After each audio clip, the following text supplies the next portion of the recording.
निर्वाचक साक्षरता क्लब सभी कॉलेजों में गठित है। जिले के कुल 65 कॉलेज हम लोगों ने चुना है।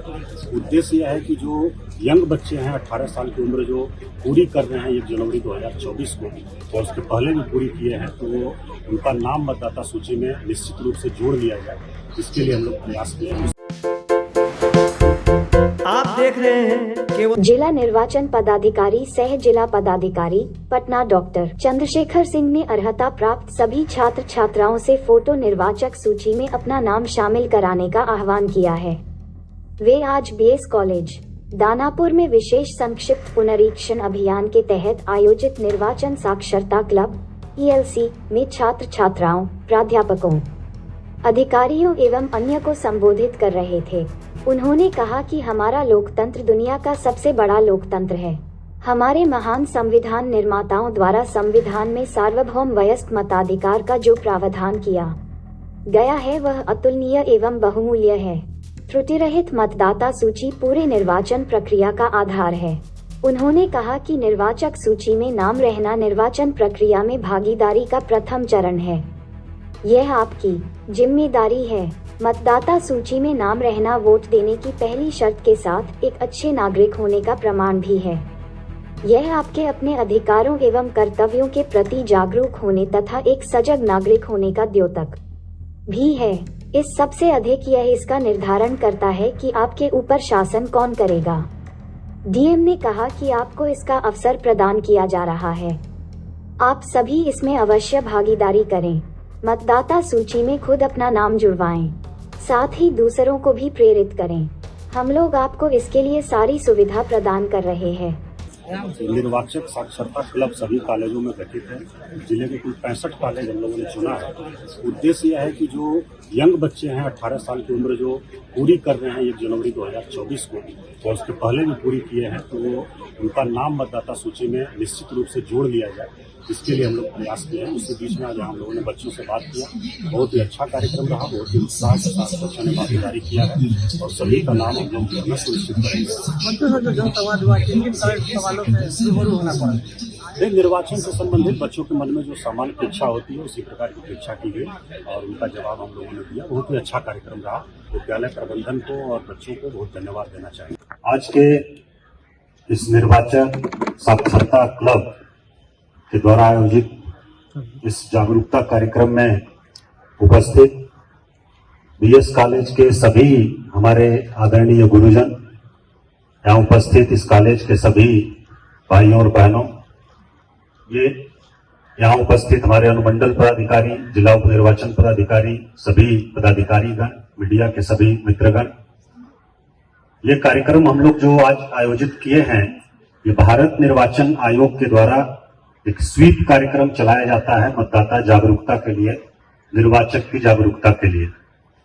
उसी के तहत हम लोग आज ये कार्यक्रम आयोजित किए हैं।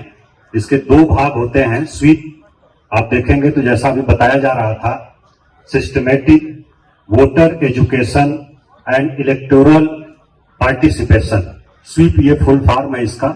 इसके 2 पार्ट हैं, एक वोटर एजुकेशन और दूसरा इलेक्टोरल पार्टिसिपेशन।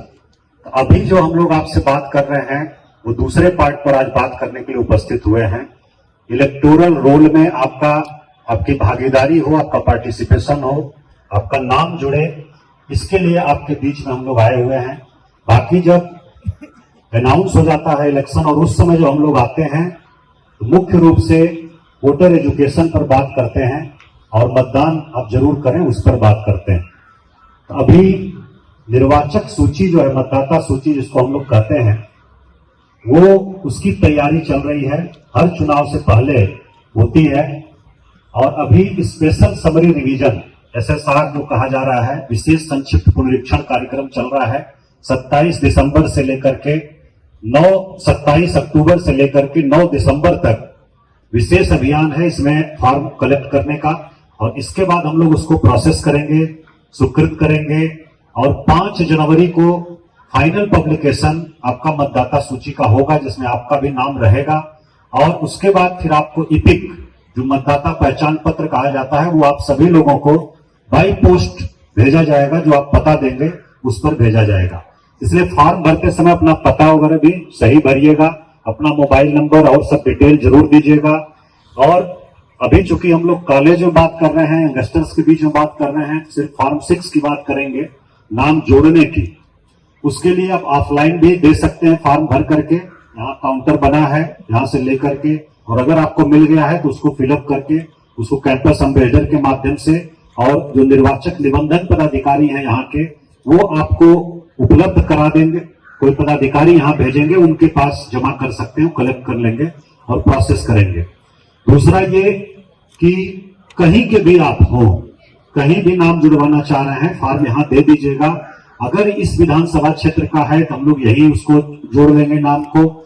जिले में किसी अन्य विधानसभा क्षेत्र का है तो वहां आपका फॉर्म भेज देंगे, वहां पर आपका नाम जुड़ जाएगा। और अगर जिले के बाहर का भी कहीं का है तो वहां भी हम लोग संबंधित जिला निर्वाचन पदाधिकारी सह जिला पदाधिकारी को भेज देंगे और वहां पर आपका नाम जुड़ जाएगा। तो इसलिए घबराने की बात नहीं है। दूसरा ये कि इसका जो क्राइटेरिया है मतदाता सूची में नाम जोड़ने का, वो है कि जहां के आप साधारण निवासी हों। साधारण निवासी का मतलब कि कम से कम 6 महीने से रह रहे हों और रहने के अगले 4-6 महीने रहने की संभावना हो, तो आप वहां नाम जुड़वा सकते हैं, वहां के साधारण निवासी आप माने जाएंगे। तीसरी बात ये कि अगर कहीं आप यहां से शिफ्ट हो जाते हैं तो उसमें ऑप्शन है फॉर्म 8 भरने का। फॉर्म 8 भर देंगे आप, ऑनलाइन भी है वो सुविधा। फॉर्म 8 भर देंगे और फॉर्म 8 के बाद आप जहां चाहेंगे वहां आपका शिफ्ट हो जाएगा नाम मतदाता सूची में, और यहां से डिलीट हो जाएगा। तो उसके लिए फिर से आपको फॉर्म 6 भरने की जरूरत नहीं पड़ेगी।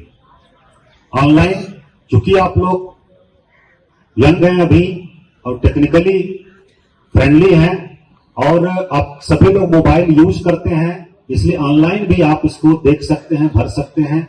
आपका जो voters.eci.gov.in ये लिंक है वेबसाइट का, इस पर जा करके सर्च करके अपना रजिस्ट्रेशन कर सकते हैं। या voter helpline app, voter helpline app है आपका, प्ले स्टोर में जाकर के डाउनलोड कर लीजिए, अपना आईडी पासवर्ड क्रिएट कर लीजिए, उससे आप फॉर्म अप्लाई कर सकते हैं। अपना बूथ का लोकेशन वगैरह भी देख सकते हैं, इपिक की क्या स्थिति है, आपका नाम जुड़ा कि नहीं जुड़ा, किस सीरियल नंबर पर, सारे इंफॉर्मेशन वहां से वोटर हेल्पलाइन ऐप से आप प्राप्त कर सकते हैं। आज के डेट में भी, और जब मतदान की तिथि होगी निर्धारित उस समय भी आप डिटेल प्राप्त कर सकते हैं। तो इसका भी इस्तेमाल करिए, हम लोग कहेंगे। और 1 जनवरी 2024 को जो लोग भी 18 वर्ष की उम्र प्राप्त कर लेंगे या उससे अधिक उम्र के हैं, वो सभी लोग अभी फॉर्म भर करके अपना नाम मतदाता सूची में जुड़वा सकते हैं। उसको जरूर करा लीजिए। और पहले ये साल भर कार्यक्रम चलता है। आपके मन में प्रश्न होगा, पूरे साल ये चलता रहता है, आप अभी जो विशेष अभियान चल रहा है तो हम लोग आपके पास आ रहे हैं, अदरवाइज आप पूरे साल कभी भी अप्लाई करके अपना नाम जुड़वा सकते हैं, रूटीन वे में जो चलता रहता है। और पहले 1 जनवरी कट ऑफ डेट होती थी कि 18 साल की उम्र आप प्राप्त किए 1 जनवरी को, तब जुड़वा। जो हम लोगों के यहाँ है, भारतवर्ष में है, इसमें संसद है, प्रतिनिधि हम निर्वाचित करते हैं। हमारे बिहाफ पर वो लोग संसद और विधानसभा में बैठ करके हमारी बात को रखते हैं, और फिर 5 साल के बाद हम लोग देखते हैं कि हमारी बात को ठीक से रखा गया कि नहीं रखा गया, हमारे लिए ठीक से काम किया गया कि नहीं किया गया। फिर हम लोग अपना निर्णय सुनाते हैं कि उनको फिर से हमको भेजना है कि नहीं भेजना है, सरकार में रखना है कि नहीं रखना है। ये इसकी मूल भावना है। दूसरा, प्रेसिडेंशियल फॉर्म सुनते होंगे जो अमेरिका वगैरह में है, जिसमें राष्ट्रपति मुख्य होते हैं, उनका प्रत्यक्ष निर्वाचन होता है, तो वो एक प्रणाली है। और प्रत्यक्ष और अप्रत्यक्ष इस प्रकार से भी विभाजन इस शासन प्रणाली का किया जाता है। प्रत्यक्ष में है कि जो छोटे छोटे देश हैं, जहां बिल्कुल डायरेक्ट जनता के बीच में रेफरेंडम करा के निर्णय लिया जाता है, नीतिगत निर्णय जो भी है। हमको लगता है स्विट्जरलैंड वगैरह या जो इस तरह के देश हैं छोटे छोटे, वहां प्रत्यक्ष लोकतंत्र आपको मिलेगा। लेकिन भारत जैसे देश में जो विश्व की सबसे अधिक आबादी वाला लोकतंत्र है, वहां पर प्रत्यक्ष लोकतंत्र संभव नहीं है, प्रैक्टिकली संभव नहीं है। तो यहां पर हम लोग अप्रत्यक्ष लोकतंत्र जो है, इनडायरेक्ट जो हमारी शासन प्रणाली है, उसको एडॉप्ट किए हैं, जो जनता के द्वारा निर्वाचित प्रतिनिधियों के माध्यम से अपनी बात को हम लोग रखते हैं और शासन करते हैं। तो ये एक प्रकार का सेल्फ रूल है, खुद का शासन है। तो इसलिए जो शिकायत की बात होती है, शिकायत का बहुत स्कोप नहीं है। अगर सब लोग जागरूक रहें और बिना किसी लोभ के, बिना किसी अन्य चीजों के प्रभाव के अगर निर्णय लें, इसमें शिकायत का कोई बात नहीं। आप ही का शासन है, आप जैसे चाहेंगे वैसे चलेगा, नहीं चाहेंगे आप बदल सकते हैं। आपकी आकांक्षा अपेक्षा पर नहीं खरा उतरता है, आप बदल सकते हैं। तो इस प्रकार की शासन प्रणाली ये है, इसको हम सभी लोगों को बहुत गहराई से समझने की जरूरत है, क्योंकि आप सभी लोग जागरूक हैं, पढ़े लिखे हैं यहाँ, इसलिए हम लोग इस प्रकार की बातें कर रहे हैं। आप स्वयं भी जागरूक होइए, अपने आसपास के लोगों को, अपने परिवार के लोगों को, सबको जागरूक करिए कि भागीदारी करें और अपना जो शासन है उसमें प्रत्यक्ष रूप से भागीदारी करके अपने अनुरूप शासन का संचालन करें। ये सभी लोगों को, हम लोगों को जागरूक करना चाहिए। दूसरी बात हम कहेंगे कि जो हम लोगों को मत देने का अधिकार प्राप्त है, आप अवगत हैं कि जब संविधान लागू हुआ या संविधान सभा में जब ये सब विमर्श हो रहा था, हमारे संविधान निर्माताओं ने सार्वभौमिक वयस्क मताधिकार सबको एक बार में दे दिया। इसका मतलब है कि एक निश्चित उम्र से अधिक के जितने लोग हैं, सभी लोगों को मत देने का अधिकार होगा और सभी के मत का मूल्य एक होगा।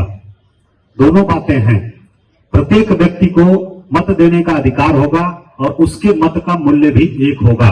ये बहुत ही क्रांतिकारी निर्णय था, क्योंकि जिस समय हमारा देश आजाद हुआ था मात्र 18% साक्षरता थी। तो उसको देखते हुए ये बहुत ही साहसिक निर्णय था और हम सभी लोगों को मत देने का अधिकार प्राप्त हुआ। शुरू में ये 21 वर्ष की उम्र थी जो कट ऑफ एज है, और अभी फिर 80 के दशक में इसको 18 साल कर दिया गया। ये 18 साल के अगर आप हो गए तो आप उचित निर्णय ले सकते हैं, शासन में भागीदारी कर सकते हैं। ये निर्णय लिया गया और एक बार में सबको दिया गया। इसका महत्व हम लोगों को अगर दूसरे देशों से तुलना करें तब पता चलता है, अदरवाइज हमको ऐसे ही लगता है इजिली मिल गया है, तो हमको लगता है कि इसका बहुत महत्व समझ में नहीं आता है। पहले अमेरिका में इतना विकसित देश है, आधुनिक देश है, लेकिन वहां भी आपको सार्वभौम वयस्क मताधिकार प्राप्त करने के लिए गृह युद्ध हुआ था। लड़के लोगों को लेना पड़ा था कि हमको भी वोट देने का अधिकार होना चाहिए। सभी लोगों को नहीं था, रंग भेद के आधार पर, आर्थिक स्थिति के आधार पर मत देने का अधिकार होता था। हमारे यहाँ भी जब अंग्रेजों का शासन था, आप पढ़े होंगे, जानते होंगे, उसमें सबको वोट देने का अधिकार नहीं था, सबको मताधिकार प्राप्त नहीं था। उनकी सामाजिक आर्थिक पृष्ठभूमि के आधार पर निर्णय होता था और एक व्यक्ति के वोट का मूल्य भी एक नहीं था। आप पढ़ेंगे जब गहराई से तब देखेंगे कि उसमें किसी के वोट का मूल्य अधिक था जो ज्यादा संपन्न लोग थे, कम संपन्न है तो कम था। फिर बाद में जब डिवाइड और रूल की पॉलिसी लागू हुई, बांटो मतदाता सूची में नहीं, तो इसको जरूर आप लोग जुड़वा लीजिए। एक आई कार्ड मिल जाएगा आपको, वोटर आईडी कार्ड मिल जाएगा, वो भी आपके बहुत सारे काम आता है। और मतदाता सूची में नाम होना चाहिए आपका, और समय समय पर उसका अपने मताधिकार का प्रयोग करना चाहिए। तो हमारे तरफ से इतना ही है। आप सभी लोगों को बहुत बहुत धन्यवाद, बहुत बहुत आभार। और हम चाहेंगे कि अगर किसी के मन में कोई प्रश्न है, किसी के मन में कोई प्रश्न है तो जरूर पूछ लीजिए। सिर्फ इसी विषय से संबंधित नहीं, निर्वाचन से संबंधित जो प्रश्न है वो भी पूछ सकते हैं। कोई अन्य अगर प्रश्न आपके मन में है, कैरियर से संबंधित या अन्य किसी प्रकार का, तो वो भी जरूर पूछ सकते हैं, क्योंकि ऐसा अवसर कम मिलता है। और विद्यालय प्रबंधन के हम लोग शुक्रगुजार हैं कि आप लोगों के साथ इस प्रकार से इंटरेक्ट करने का अवसर प्रदान किए हैं। कोई प्रश्न है तो आप पूछ सकते हैं, उसका उत्तर हम लोग देंगे। बहुत बहुत धन्यवाद, थैंक यू सो मच। उसने सही साबित किया है उसको। कई बार आप देखते हैं राजनीतिक पंडित भी फेल हो जाते हैं, जनता जब अपना निर्णय सुनाती है। वो सब कुछ जानती है, सब कुछ देखती है, ऑब्जर्व करती है और उसके बाद अपना निर्णय सुनाती है। तो इसमें आप सभी लोग भागीदारी करें बढ़ चढ़ करके। और उसका पहला चरण, जो पहला स्टेप जो है, पहला सोपान है इस भागीदारी का, कि आप 18 साल के अगर हो गए हैं तो निर्वाचक सूची में, मतदाता सूची में अपना नाम निश्चित रूप से जुड़वा लें। ये आपकी जिम्मेदारी है, एक अच्छे नागरिक होने का प्रमाण है कि आप जागरूक हैं अपने अधिकारों के प्रति, अपने कर्तव्यों के प्रति। और सबसे बड़ा निर्णय है, आपके ऊपर शासन कौन करेगा इसका निर्णय है, और इसमें आपको अवसर प्रदान किया जा रहा है। तो उसमें भागीदारी करें और उसके लिए अपना नाम जरूर जुड़वा लें मतदाता सूची में। दूसरे लोगों को भी प्रेरित करें, हम लोग फैसिलिटेट कर रहे हैं। अभी हमारे जिले में लगभग 1.25 लाख के आसपास फॉर्म आ चुके हैं, जो हम लोग अभियान चला रहे हैं। और इस प्रकार के 65 कॉलेजों को हम लोगों ने चिन्हित किया है पूरे जिले में, जिसमें से बीएस कॉलेज भी एक है आपका। और कुछ सभी जगह कोई न कोई पदाधिकारी जा रहे हैं, आप लोगों से बातचीत कर रहे हैं। कुछ जगह हम भी पहुंच पा रहे हैं, पटना साइंस कॉलेज में, फिर आज यहाँ आप लोगों के बीच में आए हैं, फिर पटना विमन कॉलेज में। तो कुछ जो चिन्हित कॉलेज है वहां हम भी पहुंच रहे हैं और आप लोगों के बीच में भी हम लोग आए हैं आग्रह करने के लिए कि अपना नाम जरूर जुड़वाइए। अगर 18 साल के हो गए हैं, अपने आसपास के लोगों को भी प्रेरित करिए और सभी लोगों की भागीदारी सुनिश्चित कराइए। एक अच्छे नागरिक के रूप में, एक जागरूक नागरिक के रूप में आप लोग बड़ी संख्या में यहाँ आए, उपस्थित हुए हैं। आप लोगों का बहुत आभार है और हम लोगों को उम्मीद है कि सबका नाम जरूर जुड़ जाएगा। एक बार हम जानना चाहेंगे कि मतदाता सूची में नहीं, तो इसको जरूर आप लोग जुड़वा लीजिए। एक आई कार्ड मिल जाएगा आपको, वोटर आईडी कार्ड मिल जाएगा, वो भी आपके बहुत सारे काम आता है। और मतदाता सूची में नाम होना चाहिए आपका और समय समय पर उसका अपने मताधिकार का प्रयोग करना चाहिए। तो हमारे तरफ से इतना ही है। आप सभी लोगों को बहुत बहुत धन्यवाद, बहुत बहुत आभार। और हम चाहेंगे कि अगर किसी के मन में कोई प्रश्न है, किसी के मन में कोई प्रश्न है तो जरूर पूछ लीजिए। सिर्फ इसी विषय से संबंधित नहीं, निर्वाचन से संबंधित जो प्रश्न है वो भी पूछ सकते हैं। कोई अन्य अगर प्रश्न आपके मन में है, कैरियर से संबंधित या अन्य किसी प्रकार का, तो वो भी जरूर पूछ सकते हैं, क्योंकि ऐसा अवसर कम मिलता है। और विद्यालय प्रबंधन के हम लोग शुक्रगुजार हैं कि आप लोगों के साथ इस प्रकार से इंटरेक्ट करने का अवसर प्रदान किए हैं। कोई प्रश्न है तो आप पूछ सकते हैं, उसका उत्तर हम लोग देंगे। बहुत बहुत धन्यवाद, थैंक यू सो मच।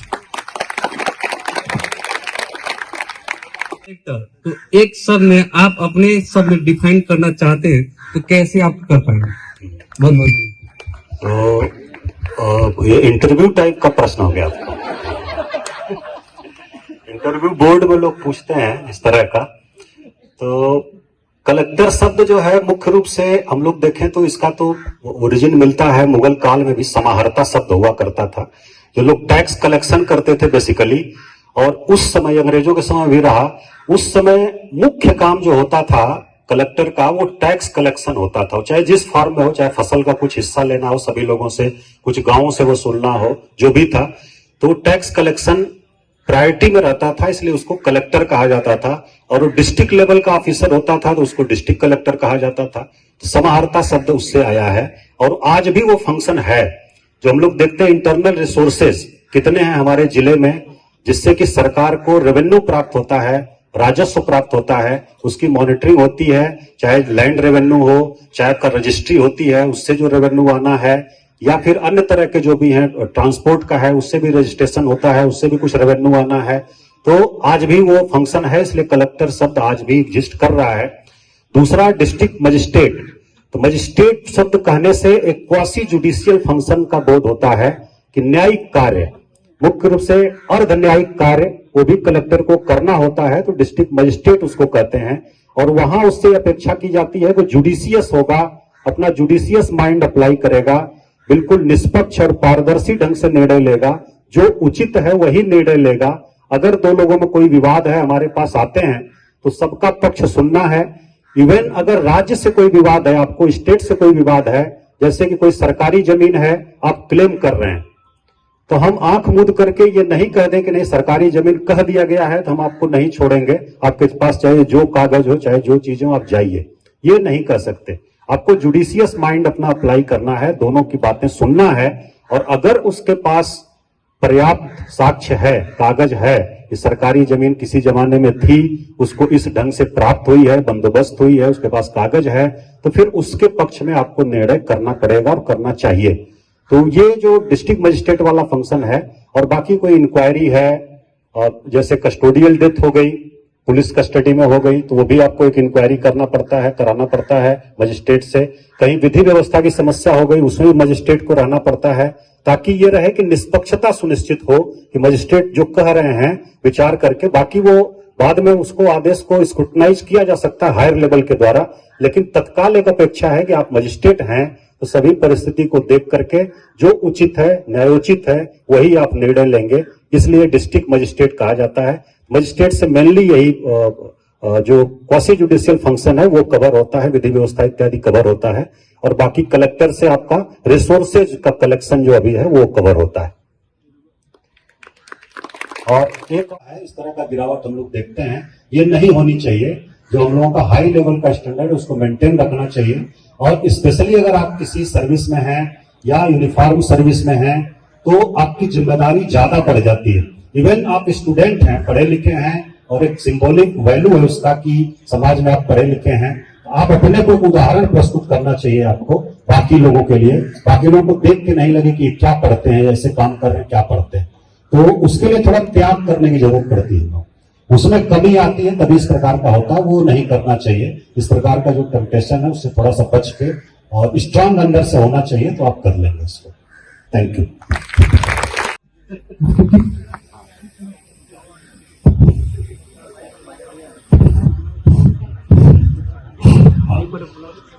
ये हम लोग यहाँ क्वेश्चन आंसर में बहुत नहीं इसको डिटेल बता पाएंगे, और हमको जो लगता है कि अभी जहां हम हैं, एक सिद्धांत फिलॉसफी में अगर आप लोग पढ़ेंगे तो आगे या पॉलिटिकल साइंस में भी, माई स्टेशन एंड इट्स ड्यूटी, हम जहां पर हैं अगर वहां के अपने कर्तव्यों को पूरी ईमानदारी, निष्ठा और पूरी क्षमता से उसका पालन कर रहे हैं, निर्वहन कर रहे हैं, तो आगे जो तैयारी आप करेंगे तो वहां से संबंधित जो अपेक्षा है उसको भी अच्छे से कर लेंगे। तो अभी जैसे आप बताए कि आप पार्ट बी ए पार्ट 1 में हैं, तो बी ए पार्ट 1 में आपको बेस्ट करना है, उसको अगर आप पूरी क्षमता से, पूरी ईमानदारी से कर रहे हैं, पार्ट 2 में करना है, पार्ट 3 में करना है, फिर कंप्लीट करने के लिए करना है, पूरे अच्छे से मेहनत से कर रहे हैं और आपका एक पार्ट बन जाए व्यक्तित्व का, तो फिर प्रिपरेशन भी आप उतना ही अच्छे से कर लेंगे और सफलता भी प्राप्त कर लेंगे। बाकी बहुत सारी चीजें हैं, उसको आप अलग से बात कर सकते हैं। किसी दिन SDO साहब आ जाएंगे कि जल्दी परीक्षा पास करके आए हैं, हम लोग 2010 बैच हुआ, तो ये डिटेल में बता देंगे आप लोगों को। लेकिन अभी जहां है वहां का अच्छे से करिए, फिर जब प्रिपरेशन करिएगा तो वहां भी आप अच्छा कर लीजिएगा। Thank you.